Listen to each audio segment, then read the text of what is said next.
The courtroom buzzed with the low hum of whispered gossip, but Evelyn Hart heard only one voice, the cruel, echoing laugh of her soon-to-be ex-husband, Brandon Hale. He leaned back in his tailored navy suit, smirking as if the entire court existed solely to applaud his triumph. "Your Honor," Brandon announced loudly enough for every spectator to hear, "my wife doesn't even have a lawyer. She can barely afford her rent in Brooklyn. I'm not sure why we're wasting the court's time." End quote. Laughter rippled behind him. Even his attorney grinned, tapping a Mont Blanc pen against a stack of immaculate documents prepared to rip Evelyn's life apart.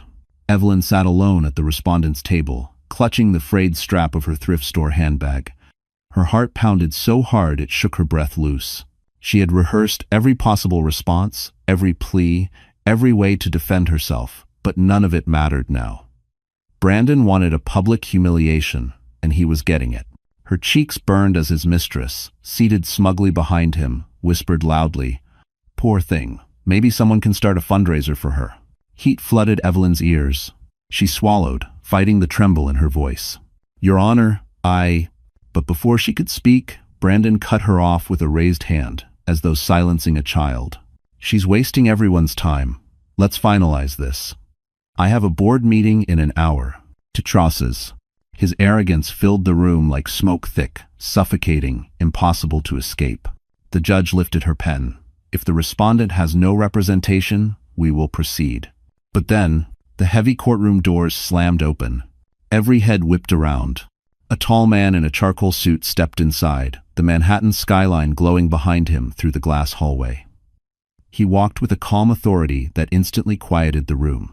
Evelyn's breath caught because she had no idea who he was. He approached the bench, set down a leather case, and said in a steady voice that sliced through the silence, "Your Honor, I will be representing Miss Evelyn Hart from this moment forward."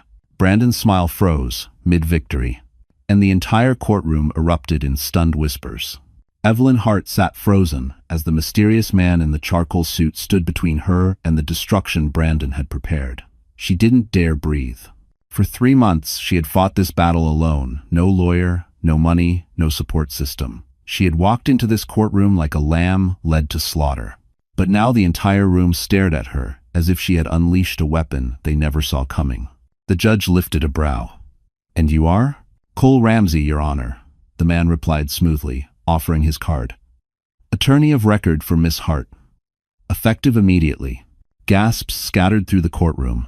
Even Brandon's attorney sat up straighter, recognition tightening his jaw.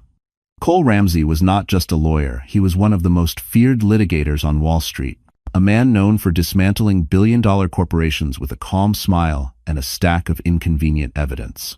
But Evelyn had never seen him before. Her heart pounded in confusion. Why was he here? Why her?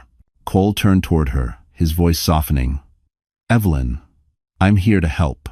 You're not alone anymore." If 51-2.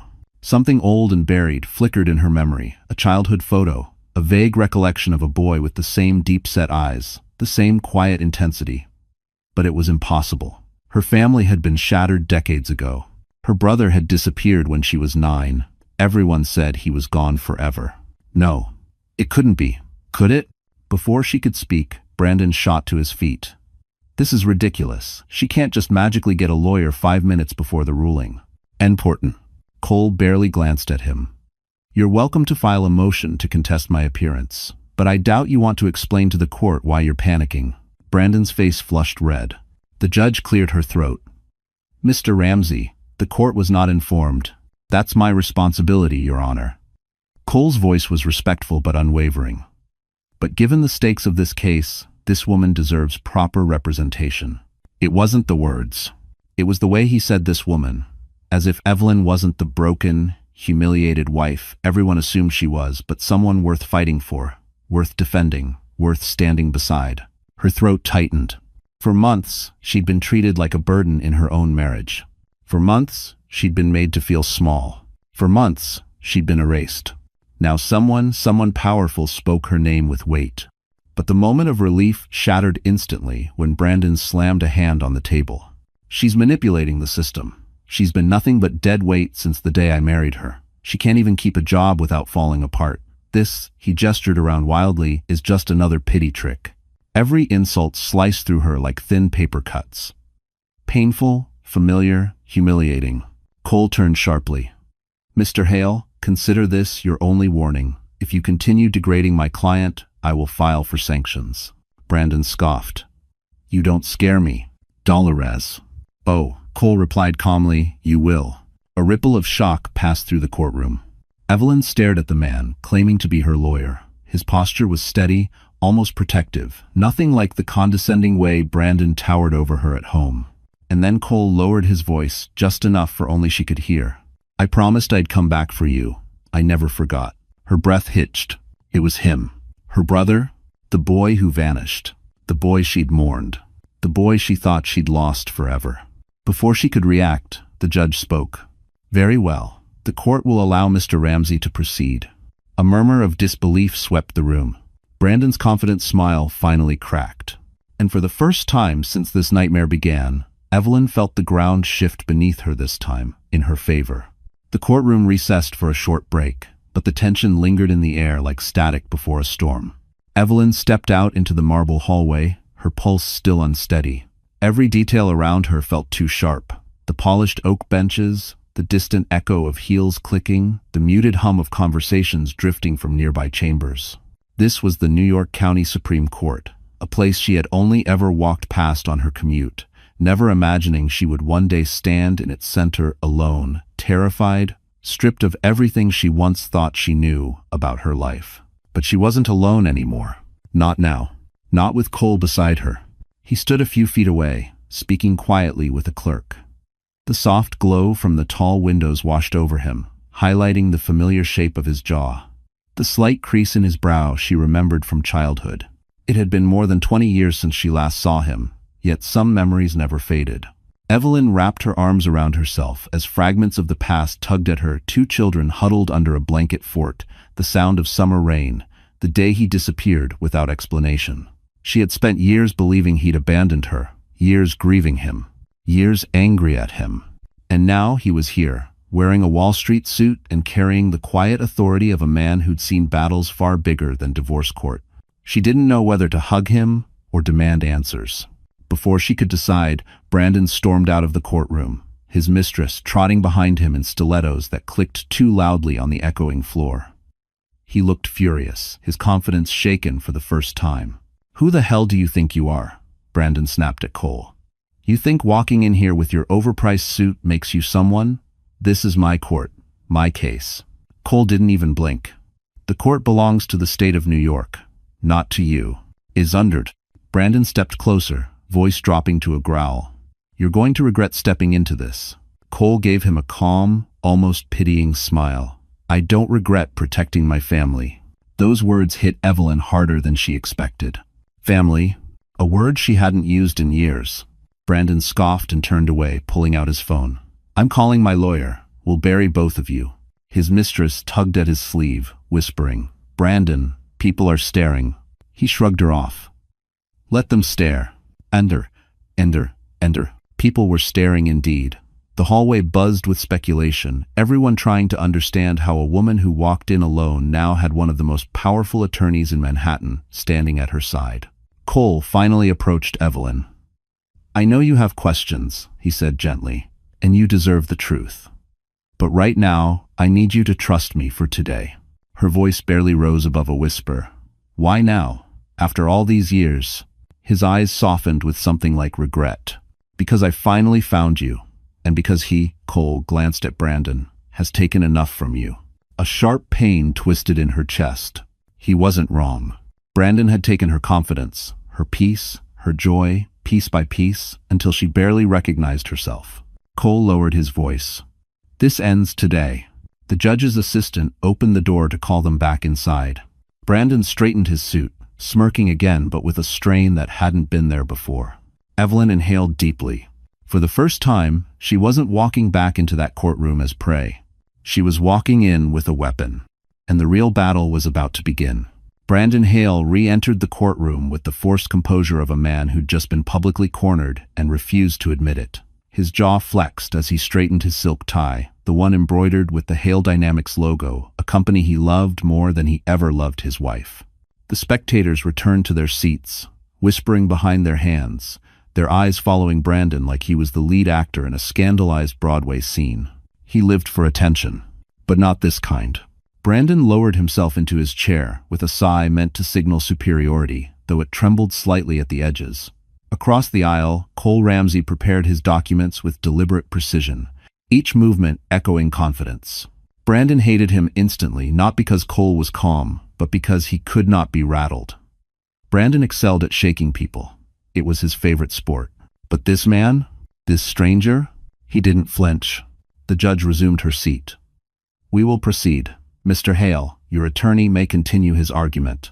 Brandon's lawyer, Gerald Knox, infamous for his cutthroat tactics, stood, smoothing a hand over his gray hair. "Your Honor, my client simply seeks what is fair. He funded the entirety of the marriage, supported Miss Hart financially, and—" Cole stood before he could finish. "Objection. Unsupported characterization." Gerald bristled.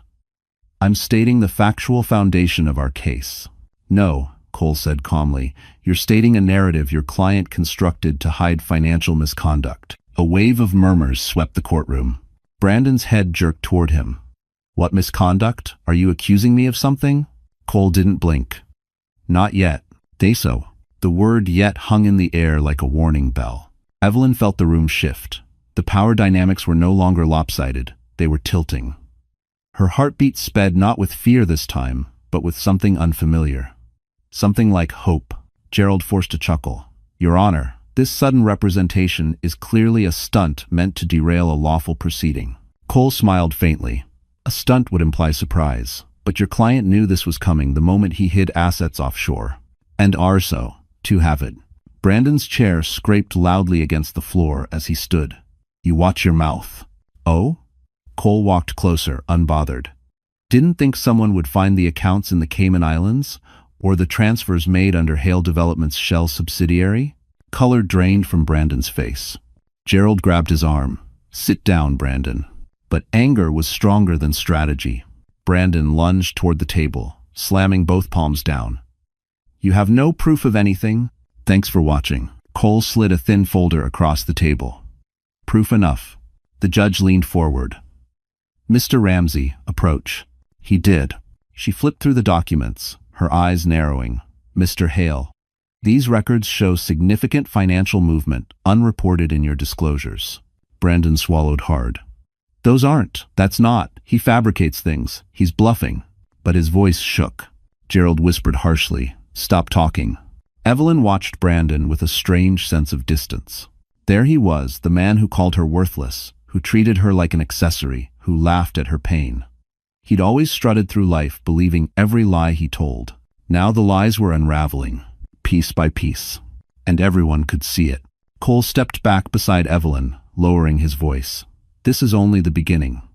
He's built his empire on arrogance and shortcuts. It won't hold." Evelyn whispered, "I never knew. You weren't supposed to."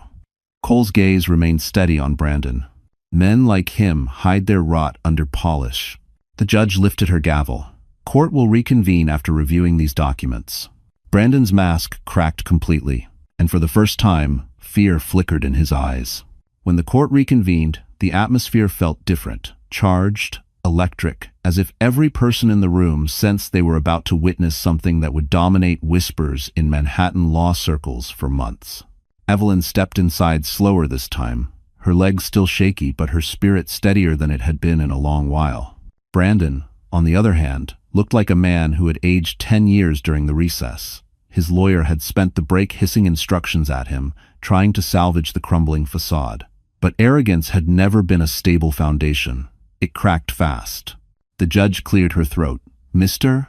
Hale, before we proceed, the court requires clarification on the financial discrepancies Mr. Ramsey introduced." Brandon's voice came out strained. "Those documents are fake. He's manipulating the court." "Enough," the judge snapped. "The court will determine what is real." Then she turned to Cole. "Mr. Ramsey, continue." Cole rose like a man built for this battlefield, effortlessly calm, effortlessly dangerous. He moved toward the center of the courtroom, opening a thin binder as though he were presenting a casual PowerPoint and not detonating a legal bomb. "Your Honor, while reviewing the original disclosures, I discovered something concerning." Brandon shifted uncomfortably. He's lying again. Cole continued without acknowledging him. Not only were assets hidden, but funds were diverted to an account under the name Lydia Hale. A ripple of confusion swept the courtroom. Evelyn blinked. Lydia? She didn't know anyone named. Cole turned, his voice cutting cleanly through the air. Lydia Hale is the legal name of Mr. Hale's mistress. A collective gasp exploded. Brandon shot to his feet. You can't prove that. Cole clicked a remote. A large monitor on the side wall flickered on security footage, time-stamped. Brandon walking into a luxury jewelry shop with the mistress on his arm, kissing her at the register as he paid with a corporate card. Another clip. Brandon signing a lease for a secret midtown apartment under the same alias. Another. Receipts for a Cartier bracelet, a Dior handbag, private dinners along Fifth Avenue, every transaction matching the hidden withdrawals. The room erupted. Brandon's face burned an impossible shade of red. Gerald grabbed his arm. Sit down, Brandon. Sit down right now. But humiliation was a fire he couldn't swallow. He lurched forward, pointing at Evelyn. This is your fault. You're ruining my career, you pathetic. Useless. Mr. Hale, the judge thundered. One more outburst and you will be removed. Brandon froze, chest heaving. Cole stepped between Brandon's fury and Evelyn's trembling form. My client has suffered enough abuse. Today, it ends. Evelyn felt her throat close, not from fear, but from the shock of hearing someone finally say those words out loud. Words she had needed for years. Gerald attempted damage control. Your Honor, these videos may appear incriminating, but they do not reflect financial wrongdoing. Cole cut in. They do when they involve embezzlement. A folder slid across the judge's bench. Bank transfers, mismatched spreadsheets, falsified company expenses. Brandon choked. That's corporate money. I didn't, Gerald. Say something. But Gerald had gone pale. The judge exhaled slowly. Mr. Hale, this is serious. The court will be forwarding these documents to the state for investigation. Brandon staggered back, gripping the table. Public humiliation. Public exposure. Public downfall. The man who mocked Evelyn for being alone now stood stripped in front of a full courtroom, his secrets spilled like broken glass. And as whispers spread again, louder, sharper, Evelyn realized this was the first time in years he wasn't the one holding power over her. The courtroom emptied slowly after the judge called another recess, but Evelyn felt as if the walls themselves were closing in on her. The whispers of spectators trailed behind like shadows, pity, shock, curiosity, every word carving deeper into her already fragile composure. She stepped into the hallway and pressed her back against the cool marble, trying to breathe. The world around her blurred. The endless polished floors, the towering windows overlooking Manhattan, the distant hum of elevators opening and closing. It all felt too big, too loud, too overwhelming. Her knees buckled. Cole reached her just in time, steadying her by the shoulders. Evelyn, hey, breathe. But she couldn't. Her chest squeezed tight, every breath jagged, every thought spiraling. I can't do this, she whispered. Everything is falling apart. My life, my marriage, my reputation. He's ruined me. And now the whole court knows everything. Cole's expression softened. He ruined nothing. He exposed himself. But Evelyn shook her head violently. People only see what he's been saying for months, that I'm weak, unstable, worthless, her voice broke. What if they're right? Cole's jaw tightened with a pain she didn't understand. They're not. Brandon manipulated you into believing that. End quote. But once doubt takes root, it grows fast. Images flashed in her mind, years of being spoken over, diminished, corrected, dismissed. Brandon reshaping her reality until she didn't trust her own voice. I should have seen it earlier, Evelyn whispered, tears spilling freely now. I should have left. I should have fought back. I should have. Cole stopped her gently. He isolated you. That's what men like him do. And Poynton? His voice was steady, but Evelyn felt herself slipping deeper into the quiet storm of her mind. What if this goes wrong? She asked, hands trembling. What if he walks away free? What if he makes me pay for this? Cole exhaled slowly.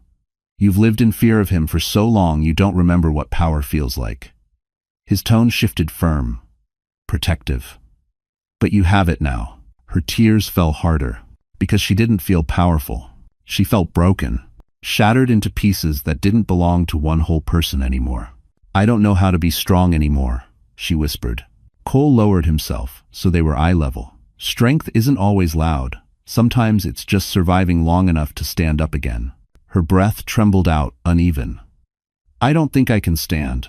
"Then I'll hold you up until you can." That was what finally cracked her, those simple words. Words no one had said to her in years.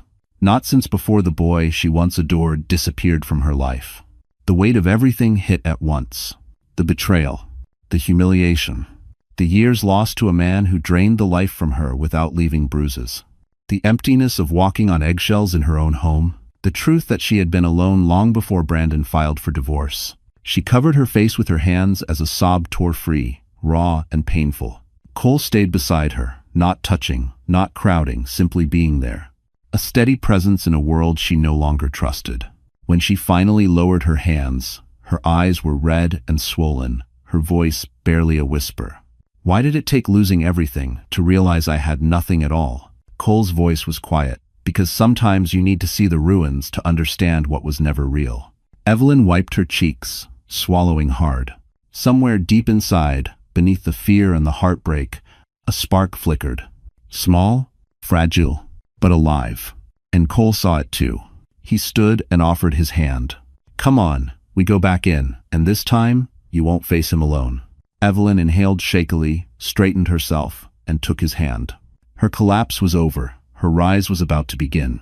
The courtroom lights seemed brighter when everyone returned from recess, casting sharp reflections across the polished benches. Evelyn walked in slower this time, her eyes still swollen, but her posture more controlled, steadier. Cole walked beside her, not leading, not pushing, simply present in the way someone who knew your past better than you remembered it could be. She didn't speak, but the small breath she took before sitting down said what words couldn't. She wasn't falling apart anymore. She was bracing for impact. Brandon watched her with narrowed eyes. His earlier panic had thinned into something nastier, calculating, vindictive. He leaned toward his lawyer, whispering something heated. Gerald Knox nodded stiffly, glancing at Evelyn with the expression of a man preparing to draw blood. The judge took her seat. "We will now continue." Gerald approached, clearing his throat. "Your Honor, before we proceed, we intend to discredit the sudden appearance of Mr. Ramsey by presenting new information regarding Miss Hart's mental stability and her supposed emotional volatility." Evelyn's stomach dropped. Cole's head turned slowly, too slowly, toward the opposing counsel. Gerald continued, "We have witnesses who can attest that Miss Hart suffers from episodes of severe anxiety and emotional breakdowns. She is, therefore, unfit to receive any spousal compensation or shared assets." Evelyn froze. He was weaponizing her pain, twisting her suffering into a legal knife pointed at her throat. But Gerald wasn't done. "Additionally," he said, holding up a folder, "we have medical documents showing Miss Hart received treatment for an emotional collapse 2 years ago following an incident at her workplace." Whispers shot across the courtroom. Evelyn felt heat rush to her face, shame, panic, disbelief. The memory hit her like a slap.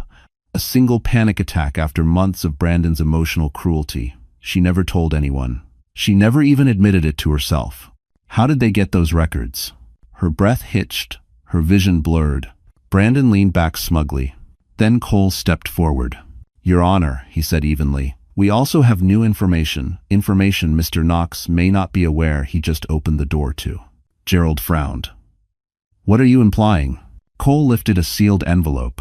"By attempting to submit illegally obtained medical records, which, I will remind the court, violates federal privacy laws, you have allowed us to introduce suppressed historical records relevant to Miss Hart's family background."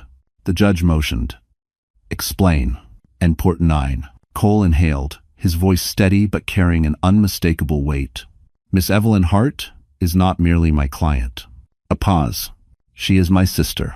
Shock rippled across the room. Brandon scoffed. "What does that have to do with anything?" Cole continued, tone sharpening. "Our parents' legal documents, including birth certificates, guardianship paperwork, and sealed investigation reports, were recovered last week.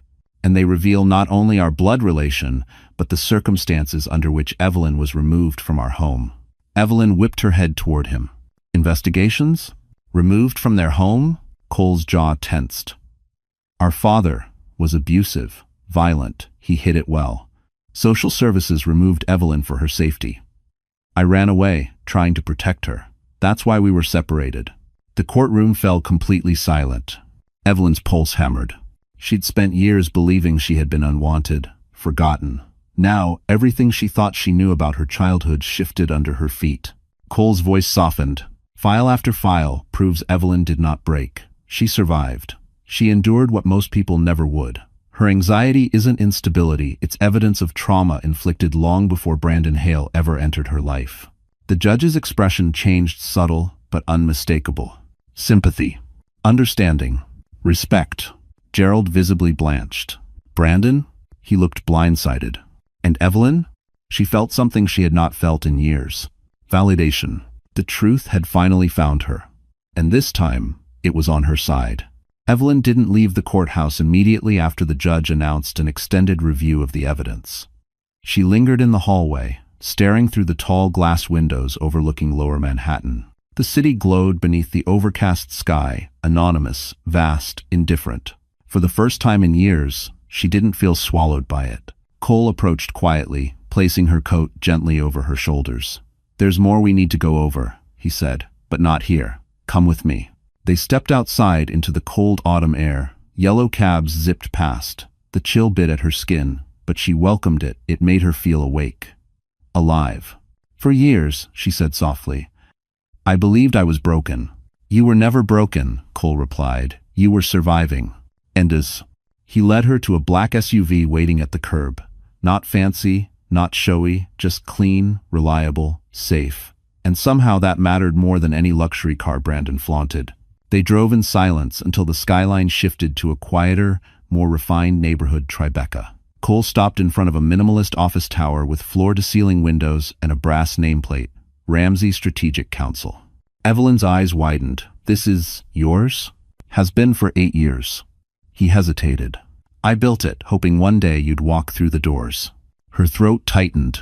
Inside, the reception area exuded understated elegance, soft lighting, black marble, the faint scent of eucalyptus. It felt nothing like the cold, polished world Brandon occupied. This place felt grounded, human. Cole guided her into a private conference room. On the table sat a stack of documents, neatly arranged, alongside a sleek silver laptop already queued with files bearing her name. "This," Cole said, tapping the stack, "is everything Brandon took from you. Your financial rights, your contributions, your emails he deleted, your work he dismissed. I've rebuilt the timeline." Evelyn stared. "How long have you been preparing this?" "Since the moment I found you." Her heart stumbled. But he wasn't finished. He slid a tablet toward her. "You'll need to be ready for the final hearing, and that means you cannot walk in there looking like a victim." She blinked. "I don't understand." Cole sat across from her, hands folded. "Brandon's power came from convincing you that you were small, but tomorrow, you're going to rise.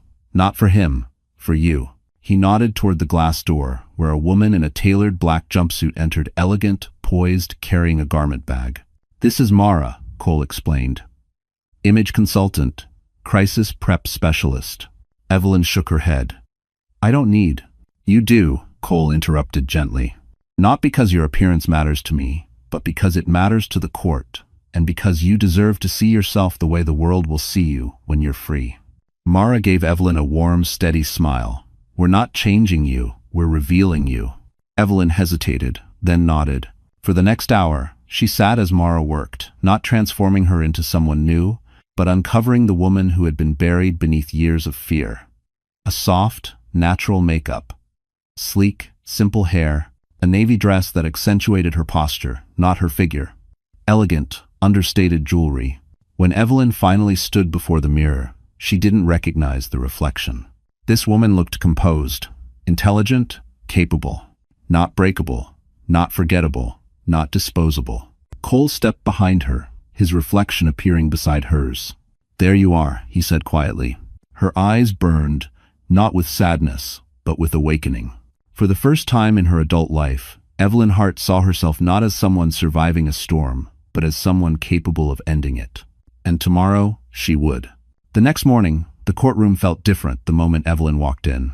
Conversations stalled mid-sentence, heads lifted. Even the judge paused as she adjusted her glasses. Because this was not the broken woman from yesterday. Evelyn Hart entered with steady posture, chin lifted, her navy dress flowing around her like quiet confidence. She didn't cling to her handbag anymore. She didn't avoid eye contact. She walked as though she had just remembered she belonged in every room she stepped into.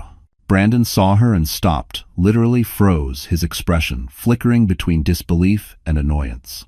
He leaned toward Gerald, whispering sharply, "She thinks dressing up will change anything?" Gerald did not respond. His eyes were fixed on Cole Ramsey walking behind her, carrying a slim portfolio with the sort of calm that suggested he was about to bury someone politely. The judge cleared her throat. "We will proceed with closing arguments." Gerald stood first, attempting to regain momentum. "Your Honor, despite yesterday's distractions, we maintain that Miss Hart contributed minimally to the marriage, and—" Cole rose. "Your Honor, objection. Counsel continues to misrepresent the facts." The judge nodded. "Sustained." Gerald swallowed. "As I was saying," Cole stepped forward. "Your Honor, if I may present our final evidence?" The judge gestured. "Proceed." Cole tapped the remote again. The courtroom monitor blinked to life, but this time, it wasn't financial documents. It was audio. A recorded phone call.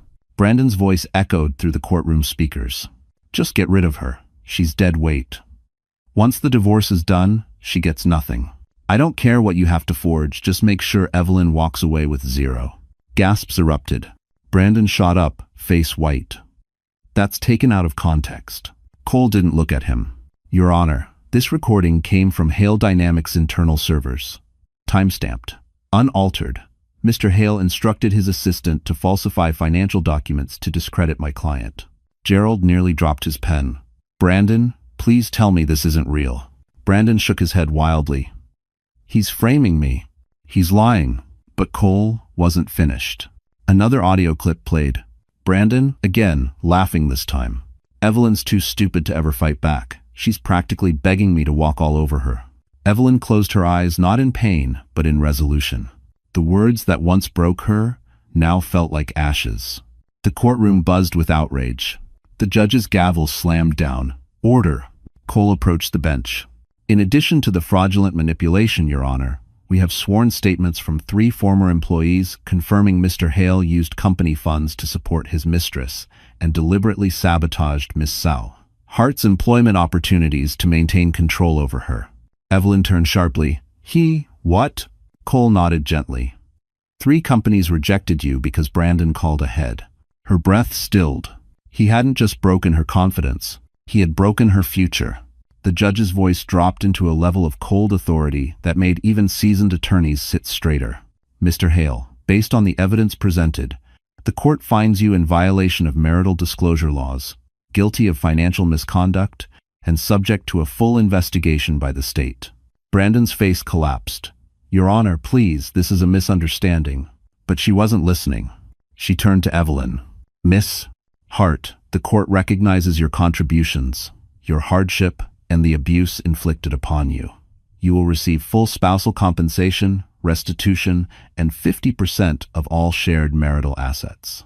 Evelyn's breath caught. She hadn't come seeking revenge. She came seeking survival. But justice, real, undeniable justice, had just arrived. And Brandon Hale, the man who mocked her for having nothing, now stared at her with the expression of someone finally understanding what it meant to lose everything. And the courtroom witnessed it all. When the final gavel struck, the echo lingered long after the judge left the bench. Reporters outside the building scrambled for position, the courthouse security ushering spectators out in waves. But Evelyn remained seated for a moment, letting the reality sink into her skin like warm sunlight after a long winter. It was over. Not the pain, not the years lost, but the war Brandon forced her into, and she had won. She rose slowly, every movement steady, deliberate. The courtroom that once felt suffocating now felt spacious, almost peaceful. Brandon remained at his table, staring blankly at the judge's empty seat as if waiting for someone to declare it all a misunderstanding. His lawyer whispered to him, but he seemed frozen in place, unable or unwilling to accept what had just happened. For the first time, Evelyn didn't flinch at the sight of him. He no longer had power over her. Cole approached, slipping his portfolio under his arm. "You did it," he said softly. She let out a shaky breath. "No, we did it." He shook his head. "Evelyn, you showed up today. You faced him. You stood your ground. That strength was yours. If it matters." She looked at him, emotion rising in her chest. "Thank you for coming back. For finding me." His expression softened. "I never stopped looking." They stepped out into the hallway together. Flashing cameras immediately lit up the entrance, reporters calling for statements, microphones reaching for every word. Cole gently placed a hand at her back, not guiding, not shielding, just steadying. Evelyn faced the cameras. Not as a victim, not as the woman abandoned and humiliated, but as someone who reclaimed her voice. She spoke clearly. "I hope anyone watching this understands something. Silence doesn't mean weakness. Sometimes silence is surviving, and one day, when you're ready, you rise." The crowd quieted, absorbing every word. Brandon emerged moments later, flanked by his attorney. Reporters swarmed him, shouting questions. "Mr. Hale, do you deny the recordings? Will Hale Dynamics survive the investigation? Is it true you falsified disclosures?" Brandon pushed through the chaos, but something had changed in him. The arrogance was gone, replaced by panic, by consequences he could no longer outrun. It was poetic, in a way. The man who believed he controlled every outcome now found himself at the mercy of a truth he created. Evelyn didn't watch him for long. He wasn't part of her story anymore. Outside, the crisp autumn breeze brushed her skin as she and Cole stepped toward the waiting SUV. She paused, gazing up at the Manhattan skyline, the same skyline that once made her feel small. Now, it felt like possibility. "Evelyn," Cole said gently, "you know you're entitled to compensation, assets, and the apartment. We can talk through all of it once you're ready." She nodded. "I will. But today, I just want peace." He smiled. "Then that's where we begin." Descend. I weigh. As they drove away from the courthouse, Evelyn leaned her head against the window. The city lights flickered across her reflection, but for the first time, she didn't see fear in her own eyes. She saw freedom. She saw resilience. She saw a future that belonged entirely to her. Her voice whispered into the quiet car, more to herself than to anyone else. "I'm finally done breaking." And somewhere deep inside her, where the girl she once was still lived, something whole began to form. Not vengeance. Not anger. Just healing. The chapter was closed. And she was the one who closed it. Evelyn Hart had risen. And she would never fall that way again. The days following the courtroom victory moved strangely for Evelyn, quiet, almost too quiet. After months of living under constant fear, constant scrutiny, constant humiliation, the sudden absence of chaos felt unreal.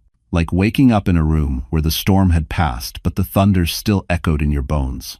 Cole insisted she stay in a safe place while the investigation into Brandon unfolded. So, Evelyn found herself temporarily living in a furnished corporate apartment. Cole kept in Tribeca, high ceilings, soft gray walls, floor-to-ceiling windows that overlooked a calm stretch of the Hudson River. It felt nothing like the cramped Brooklyn studio she once cried in. But it didn't feel quite like home either. On her first night there, she stood barefoot in the kitchen, staring at the marble countertop, feeling a strange emptiness.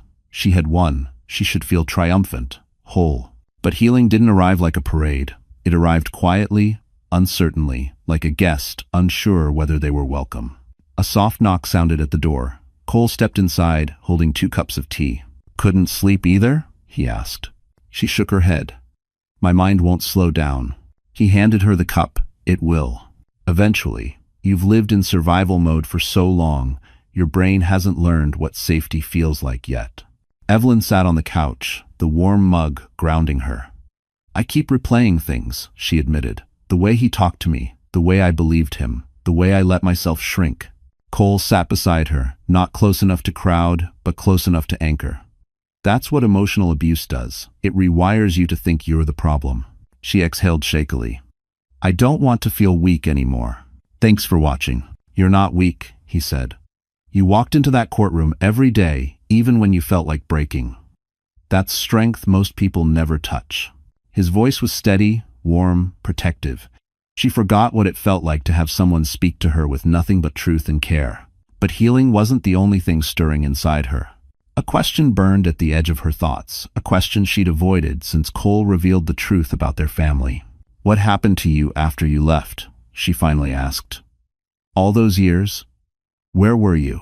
Cole's jaw tightened, the first crack in his usually composed demeanor. "It's a long story. I want to know." He looked at her, something old and wounded flickering in his eyes. "I spent years trying to get back to you, but foster care isn't designed for reunions. I got moved around, lost track of where they took you. By the time I aged out, all I had was a name heart and a city you might have lived in. And you still searched?" "Every year," he said simply. "I promised I'd find you, and I don't break promises." Emotion hit her so sharply she had to set the mug down. For years, she thought she'd been abandoned by everyone, but the truth was far more complicated and far more painful. Before she could respond, Cole's phone buzzed. He frowned at the screen, a deep, restraining tension settling across his face. "What is it?" Evelyn asked. He hesitated. "It's about Brandon." Her stomach dropped. "What now?" Cole stood slowly, expression darkening. The investigation escalated, and something new came up. Evelyn's pulse quickened. "New?" Cole looked at her with a gravity that made her breath stop. "Brandon did more than hide assets," he said quietly. "He hid things about you." End quote. And the fragile calm she'd built in the last 24 hours cracked wide open. Evelyn felt her pulse hammer harder with each second of silence. Cole stood by the window, the glow of the city outside reflecting off the glass and casting sharp lines across his face. He looked torn, like someone who knew a truth he wished he didn't have to say. "Cole," Evelyn whispered. "What did he hide?" He turned toward her slowly. "First, you need to sit down." Her knees weakened. She lowered herself onto the edge of the couch, gripping the cushion as if the room were tilting. Cole crossed the space between them and placed a folder on the coffee table, thick, overstuffed, worn at the corners. Inside were documents. Too many documents. "Brandon didn't just manipulate your finances," Cole said quietly. "He manipulated your identity." Evelyn's breath stuttered. "What does that mean?" Cole opened the folder to the first page, an employment background check from 3 years prior. "He altered your records. Every job you applied to after 2021, he sent private letters claiming you were mentally unstable." Her heart dropped. "That's why I never got any callbacks. He made sure you wouldn't." She looked up sharply. "But why? Why sabotage my career?" Cole hesitated, then pulled out another document, a sealed medical authorization form with Brandon's signature on it. "He requested access to your confidential therapy notes." Evelyn's blood ran cold. What? "He pretended to be acting on your behalf. He used those notes to build a false mental health narrative about you. And not just for employers, for insurance, for financial institutions, even for the divorce." A tremor passed through her. Every insecurity she battled, every moment she thought she was losing her mind. He had engineered it. He had stolen pieces of her reality and weaponized them. "That's not all," Cole said, voice darkening. "There's something worse." "Worse? How could there be worse?" Cole took a breath, steadying himself. "Remember how he always said the two of you weren't ready for kids? How he refused every discussion?" Evelyn nodded slowly. "He said it wasn't the right time, that we needed stability first." Cole opened another folder, this one far thinner, but colder somehow. "Brandon underwent a fertility evaluation 2 years ago. He didn't tell you because he was the one with the issue. Not you." Evelyn's lungs constricted. "He lied to me? He made me think I was the problem. He needed you to believe that. Control works best when it comes from shame." Her chest tightened, not just with anger, but grief. Grief for the version of herself who cried alone in bathrooms, wondering why she wasn't enough. "And there's something else," Cole continued. "Something he hid because he knew it could destroy him." She braced herself. Cole sat beside her, voice lowering. "Brandon's company isn't actually legally under his name." Evelyn's eyes widened. "What?" "He transferred ownership 18 months ago." "To who?" Cole met her gaze with a gravity that made her stomach plummet. "To you." End quote. For a long moment, Evelyn couldn't move, couldn't blink, couldn't breathe. "That makes no sense," she finally whispered. "Why would he put the company under my name?" Cole pulled out the last document, a notarized transfer of ownership. He did it to avoid liability. There was a federal investigation looming. He transferred assets to you, so if the company collapsed, he wouldn't be the legal owner. Evelyn felt the world tilt violently. He used you, Cole said softly, as a shield. If we have destroying mana. Her lips parted. So, legally, Hale Dynamics. Cole nodded. Half his empire, he said, already belongs to you. And Evelyn Hart, who once believed she had nothing, now realized she held the weapon that could end Brandon Hale completely. And he never thought she would learn the truth. Evelyn didn't sleep that night, not because of fear this time, but because the truth pulsed through her like electricity, unsettling, overwhelming, impossible to ignore. Brandon hadn't just tried to destroy her. He had underestimated her so severely he hid his own empire in her name. And now she finally understood the one thing he never wanted her to realize. She had power, real power, and she had always been capable of using it. She just needed to remember she had a voice. When morning light spilled through the floor-to-ceiling windows of the Tribeca apartment, Evelyn stood barefoot on the polished wood floor, staring out at the city. Manhattan gleamed beneath a thin fog, quiet yet restless, alive in a way she never felt allowed to be. Cole entered the room, 2 coffees in hand. Long night? She nodded, accepting the cup. I kept thinking about everything he did, everything he took, everything he tried to hide. And? Cole asked. Evelyn turned toward him, a steadiness settling behind her eyes. And I'm done being afraid. A small smile touched his lips, proud, relieved, but also something deeper. Then today is the day we start taking control. He laid out a plan. Meet with a financial forensics specialist. Review every document tied to Hale Dynamics. Examine how much legal leverage she actually had. Prepare for the next hearing, where the judge would formalize asset division. But Evelyn interrupted gently. I don't want to just defend myself anymore. I want to confront him. On my terms. Cole studied her carefully. That's a big step. And was. It's the one he never expected me to take. She said it calmly, but her voice held something new, resolve. 2 hours later, Evelyn walked through the lobby of a sleek midtown office tower, her heels clicking against the marble floor. She wore the same navy dress Mara had chosen, but today it felt less like armor and more like skin.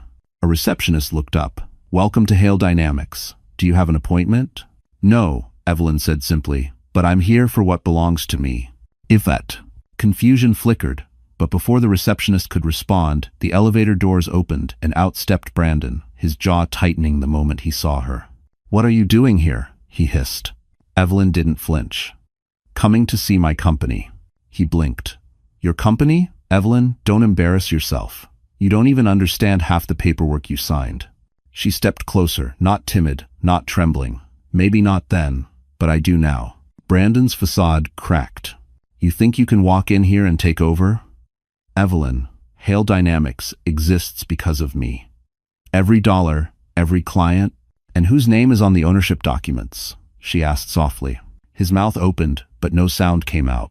Employees nearby exchanged glances. Cole stepped out of a second elevator, his presence quiet but unmistakably commanding. Mr. Hale, as legal counsel for Miss Hart, I advise you to treat the rightful owner with respect while we transition this matter to the court. Number 2 for us. Number espèce. Brandon sputtered. This is ridiculous. Evelyn looked around, taking in the expensive art on the walls, the sleek furniture, the cold corporate lighting. This was the world she had been kept out of. The world Brandon claimed she wasn't good enough for. Now it belonged to her. No, she said softly. What's ridiculous is how much you underestimated me. Brandon's face drained. For the first time, she saw fear, not rage, not arrogance, real fear. Because he knew. He finally knew. Evelyn Hart was no longer the woman he could break. She turned toward the elevator without waiting for a reply. Behind her, Cole whispered, "That was impressive." Evelyn exhaled slowly. That was just the beginning. And Manhattan, for the first time, felt like a city she could conquer. Brandon Hale was not a man built to lose, certainly not to Evelyn. So when she walked out of his building with the quiet confidence of someone reclaiming her life, something inside him snapped. By the next morning, Manhattan was buzzing. Cole sat at the dining table in the Tribeca apartment, scrolling through his phone as Evelyn poured herself a cup of coffee. His expression darkened. "You should sit," he said. Her stomach tightened. What happened now? He turned the screen toward her. A headline blared across the top of a business news site. Hale Dynamics under siege. CEO claims ex-wife stole company through fraud. Evelyn's hands stiffened around the coffee mug. "What?" Cole scrolled. "Brandon held a press conference at 8 this morning. He told the media you manipulated him into signing ownership documents while he was under medication after surgery." Evelyn nearly choked. "Medication? He's never even had surgery." "I know," Cole said, "but this isn't about truth. It's about narrative." Her pulse climbed. "People will believe him. He always knows how to twist things." "Evelyn." Cole's voice softened. His desperation is showing. This is exactly what guilty men do. But the panic had already begun to climb her spine. She paced the room, her breath shaking. "I can't go through this again. I can't let him paint me as a liar, a manipulator." "He won't," Cole said firmly. "Not this time." Before she could respond, his phone buzzed again. He looked down. His expression hardened even further. This just got more serious. He handed her his phone. A social media post from Brandon's mistress was going viral. "Some women ruin good men. Some women break their own husbands. I've seen it firsthand." Thousands of likes, thousands of comments, many siding with her. Evelyn's throat tightened. She's doing this for attention. She doesn't even know me. "But she knows the public loves a villain," Cole said, "and she's decided that villain is you." The panic she felt was suffocating, pressing against her ribs like a vice. "This is too much. The world already thinks I'm broken. Now they think I'm dangerous." Cole stepped closer. "Look at me." She did. "You survived a man who spent years crushing your spirit. You survived a courtroom meant to humiliate you. You survived finding out the truth about your childhood. If you can survive all of that, you can survive public opinion." Evelyn blinked, tears threatening. "What if I can't?" "You can," he said simply, "because you're not alone anymore. If you could." Before she could speak, a sharp knock hit the door. Cole's posture shifted instantly, alert, defensive. He moved to the door, checking the peephole. "It's Detective Ramirez," he said.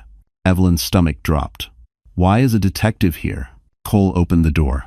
Detective Ramirez stepped inside, removing his gloves. "Miss Hart, Mr. Ramsey, we need to talk. There's been a development in the investigation into Mr. Hale." Evelyn's heart pounded. "What kind of development?" Ramirez hesitated. "A serious one. We recovered digital logs and internal emails. They show Mr. Hale was planning to move all remaining company assets offshore within the week." Evelyn clutched the back of a chair. "He was trying to run." "He still might," Ramirez said. "And there's more. He listed you, Miss Hart, as a co-conspirator in the documents." Her blood turned cold. "He's trying to take me down with him." Cole stepped forward, jaw clenched. "He won't. Not a chance. Ever." Evelyn felt the truth settle into her chest, heavy, cold, undeniable. Brandon wasn't just fighting back. He was preparing for war. And this time, his destruction might take everything with it unless Evelyn fought harder than she ever had before. For the first time since everything began, Evelyn didn't collapse under the weight of new threats. She straightened. Standing in the center of the Tribeca apartment, she felt something shift inside her. Not fear, not panic, but resolve. The kind that comes from being pushed too far for too long. Detective Ramirez closed his notebook. "We're filing charges against Mr. Hale, but you need to be prepared, Miss Hart. If he runs, he'll blame everything on you." Cole placed a steady hand on her arm, "But he won't get far, and he won't win." Ramirez nodded and left. Once the door closed, Cole turned toward her. "Evelyn," he said, "we need to respond. Fast, publicly and strategically." She inhaled, slow but steady. "Then let's respond." Cole blinked, surprised but impressed. "You're sure?" "Yes," she said firmly. "I've been reacting this whole time. Let's make him react for once." An hour later, Evelyn walked into Ramsey's strategic council with an energy the entire staff seemed to feel. Heads turned. Conversations paused. A receptionist whispered, "That's her," with something like admiration. Cole led her into a glass-walled conference room. Waiting inside was a team, 2 crisis strategists, 1 PR advisor, 1 legal analyst. The room buzzed with intensity. Evelyn swallowed. All this, for me? Not for you, Cole corrected gently. With you. She sat, shoulders back. Cole opened the meeting. Brandon Hale has launched a smear campaign. We won't just defend, we will dismantle.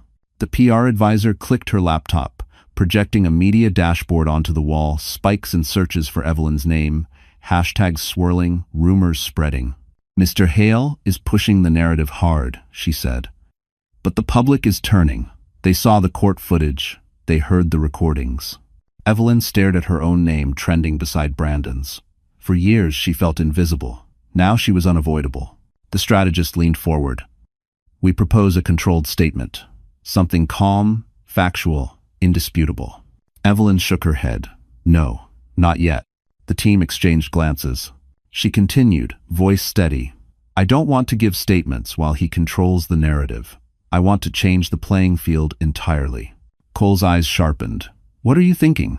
Evelyn tapped the folder. Cole had shown her the ownership transfer of Hale Dynamics. If he wants a war, she said quietly, then let's go to the place he thinks he owns. Cole understood instantly. You want to call an emergency board meeting? Yes. You want to confront him on corporate ground. Dad, end quote. Yes. You want to show the world he doesn't control his company anymore. Evelyn looked him dead in the eyes. I want to show him. By noon, the plan was in motion. Cole made the calls, invoking Evelyn's legal authority as majority owner.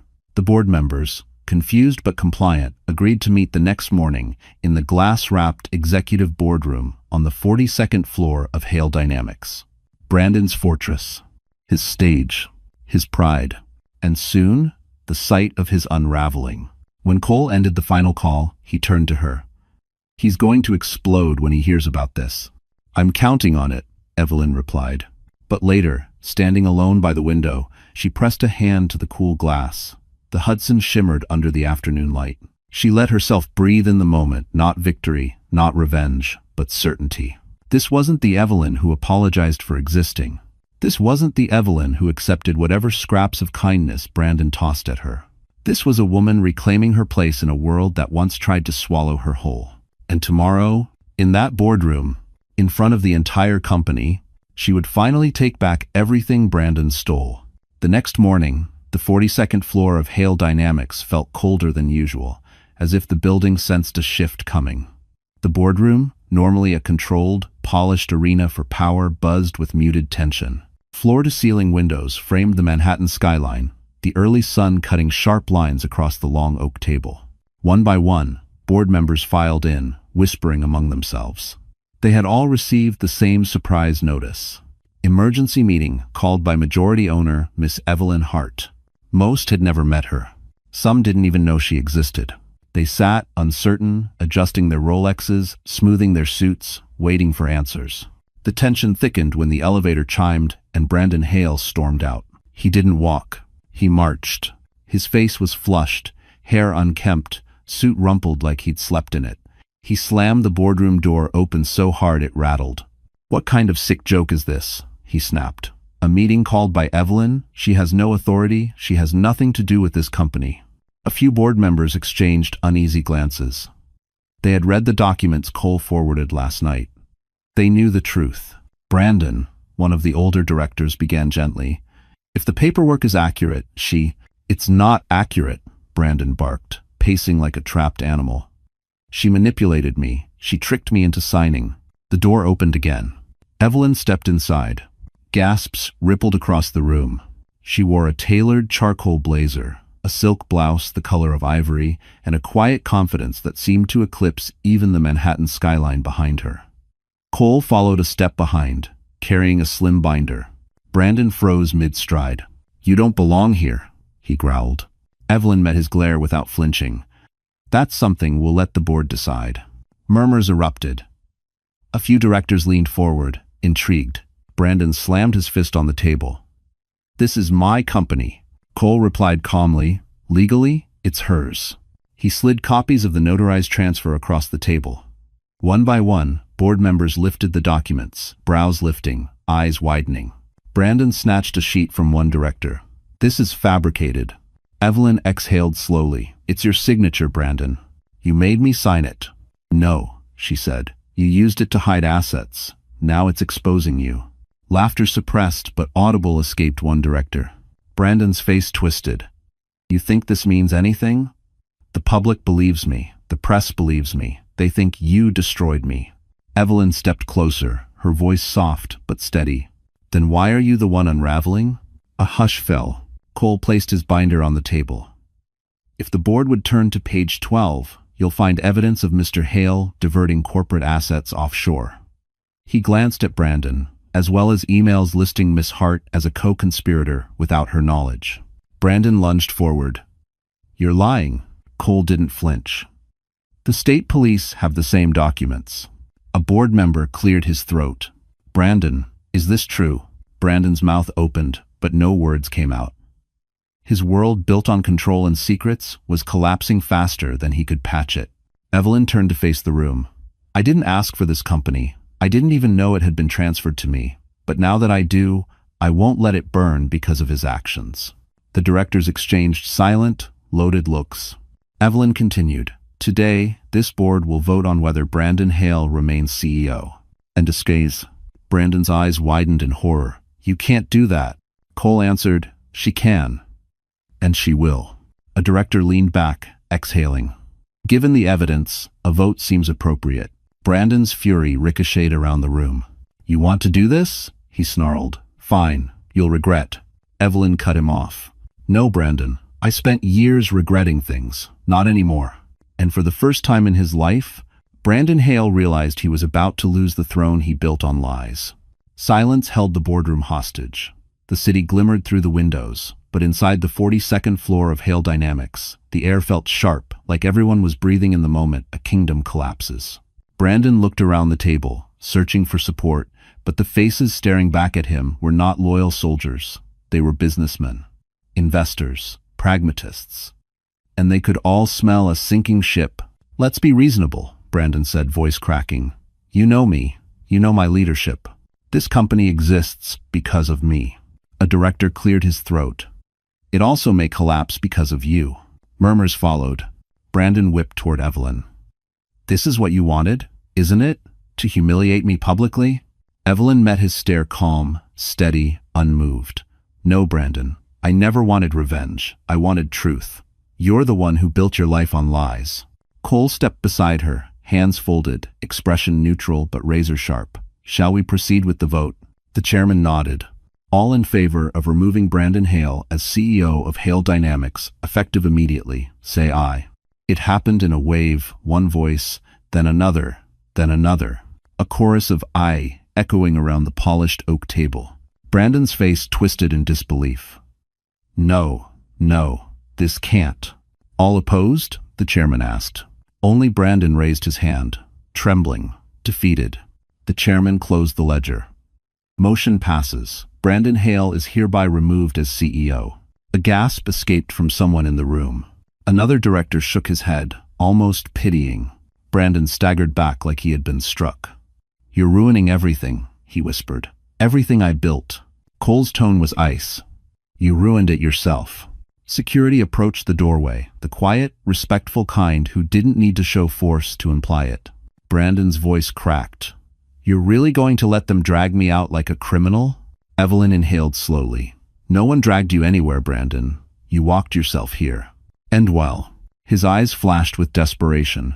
Evelyn, please talk to them. Tell them this is a mistake, that we can fix this. There had been a time years ago when that voice might have reached her. When she might have softened, when she still believed he had a heart, but not now. Brandon, she said quietly, you broke something you can't repair. He stopped. Something inside him seemed to fold, rage giving way to a hollow grief he wasn't prepared for. For a brief moment, she saw him for what he truly was. Not a powerful man, not a monster, but a coward terrified of losing control. Security stepped forward. He recoiled. Don't touch me. The chairman sighed. Mr. Hale, please exit voluntarily. But Brandon didn't move, until the door opened again. Detective Ramirez entered, a warrant in hand. Brandon Hale, he announced, you are under investigation for corporate fraud, embezzlement, and identity manipulation. You are required to come with us. The The board gasped. Brandon's face went white, truly white. "You can't arrest me," he yelled. "This is my company." Ramirez looked at Evelyn. "Not anymore." Security and detectives escorted Brandon out. His shouting faded down the hall, a mix of rage, denial, and panic. When the door finally closed, the room exhaled. Evelyn did too. For the first time, she let her shoulders ease, let her breath fill her fully, let the weight fall away. Because Brandon's power over her was gone. Legally, emotionally, irrevocably. Cole touched her elbow lightly. "You did it." Evelyn shook her head faintly. "No. I stood up, that's all." He smiled. "Sometimes, that's everything." She looked out at the skyline, her city, her future. But just when peace seemed within reach, another twist was waiting. The boardroom had finally cleared out, leaving Evelyn and Cole alone with the fading echoes of everything that had just happened. Evelyn stood by the window, watching the city pulse far below. For the first time, she wasn't looking down at Manhattan, she was looking across it. But the calm didn't settle long. Cole's phone buzzed again. He glanced at the screen, then hesitated in a way she had never seen from him. "What is it?" she asked. He didn't answer immediately. Instead, he walked closer, lowering his voice. "There's someone downstairs asking to see you." Her brows lifted. "Who?" Cole exhaled slowly. "Someone from our past." Evelyn's heart stuttered. "Cole? Is it?" "No," he said gently, knowing instantly where her mind had gone. "Not him, someone else." He motioned toward the hallway. Evelyn followed him out of the boardroom, her nerves tightening with each step. They took the express elevator down to the lobby. The polished chrome doors opened onto a surprisingly quiet reception area. Then Evelyn froze. A woman stood near the seating area, mid-50s. Graying blonde hair pulled into a low bun, hands clasped in front of her like she didn't trust them not to shake. Her eyes soft, uncertain, lifted when she saw Evelyn. Those eyes were familiar. Uncomfortably familiar? The woman swallowed. "Evelyn, you've grown so much." Evelyn's breath caught in her throat. "I'm sorry, do I know you?" Cole stepped forward, his voice tight. "She's our mother." The words hit the air like a shockwave. Evelyn stumbled back a step. No, that can't be. She died. I was told she died." The woman's eyes filled. "I know, and I'm so sorry. I didn't choose to leave you. I didn't choose any of it." Evelyn's pulse roared in her ears. She looked at Cole, searching for reassurance, for clarity, for anything. He nodded once. "It's her. I confirmed it with the documents we found." Evelyn turned back to the woman, this stranger who shared her eyes, her cheekbones, her quiet expressions. Her stomach twisted with emotions she couldn't name. Anger, grief, curiosity, fear, all tangled into one impossible knot. "Why are you here?" Evelyn whispered. "After all this time?" The woman's hands trembled. "Because I heard your name on the news. And the moment I did, I knew I couldn't stay away anymore. Not when the truth was being uncovered." "What truth?" Evelyn demanded. The woman took a shaky breath. "Your father wasn't the only monster in that house." "It's so." Cole stiffened beside her. The woman continued, voice cracking. "He threatened my life. Told me if I tried to contact you, he would hurt you both. He forced me out. He made me disappear. I wanted to come back, I tried, but every attempt put you in danger." Evelyn felt her knees weaken. The ground beneath her childhood memories shifted again, cracking in new places. The woman stepped closer, tears slipping freely down her cheeks. "I don't expect forgiveness. I just needed you to know I didn't abandon you. I never stopped loving you. I watched you from afar whenever I could.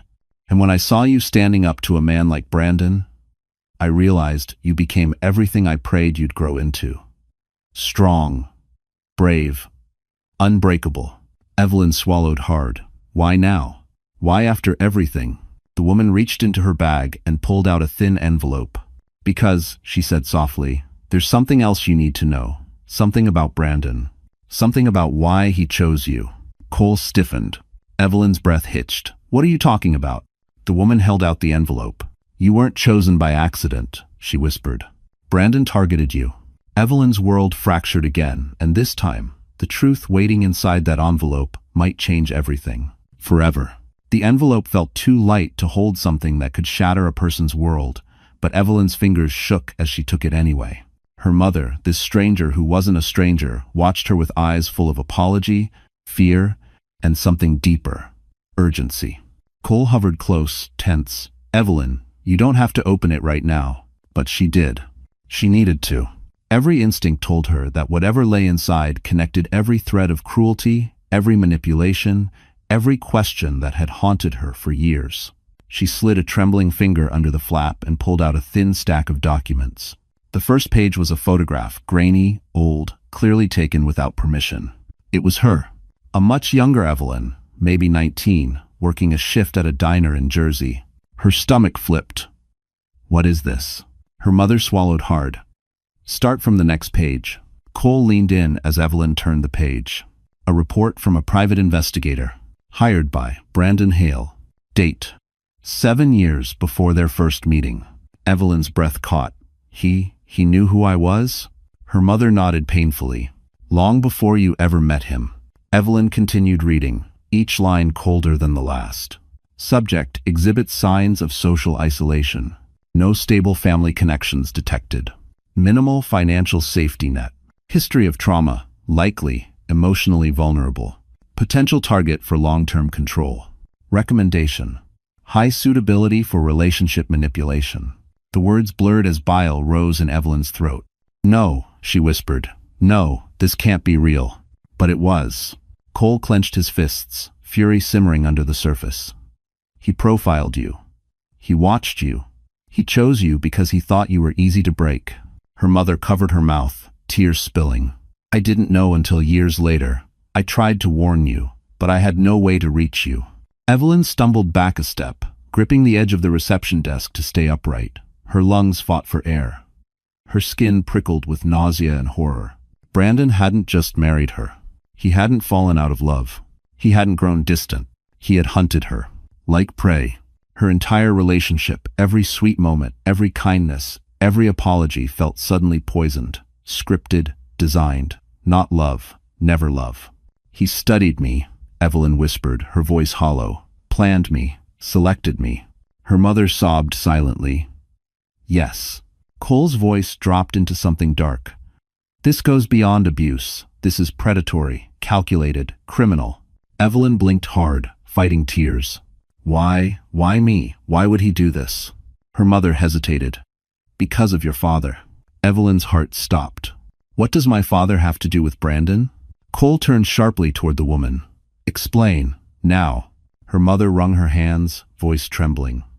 "Your father owed money, dangerous money, to men who funded smaller tech startups, men connected to Brandon's early investors." Evelyn's pulse thundered. Her mother continued. "Brandon's first company nearly collapsed. He needed someone he could control, someone he could legally use as a shield if things went wrong. Someone without resources, without backup, without a family to defend her." Cold realization spread through Evelyn's body like poison. "He targeted me because I was alone." Her mother nodded, sobbing. "Yes, because he thought no one would ever come for you." Silence pressed into the room, thick and heavy. Cole moved closer, voice low, controlled, trembling with restrained rage. He underestimated one thing. Evelyn lifted her eyes, glassy but burning. "What?" Cole held her gaze. "You're not alone anymore." Something inside her cracked, but not in the way it used to. Not in pain. In awakening. Evelyn straightened her spine, clutching the dossier tighter. If Brandon had chosen her because she was alone, then he was about to learn what happens when the girl he hunted becomes a woman who fights back. And the final reckoning was coming. The courthouse steps were crowded again when the final hearing was scheduled. Media trucks lining the street, reporters clustered behind barricades, cameras pointed toward the entrance like the city itself was holding its breath. But this time, Evelyn didn't tremble.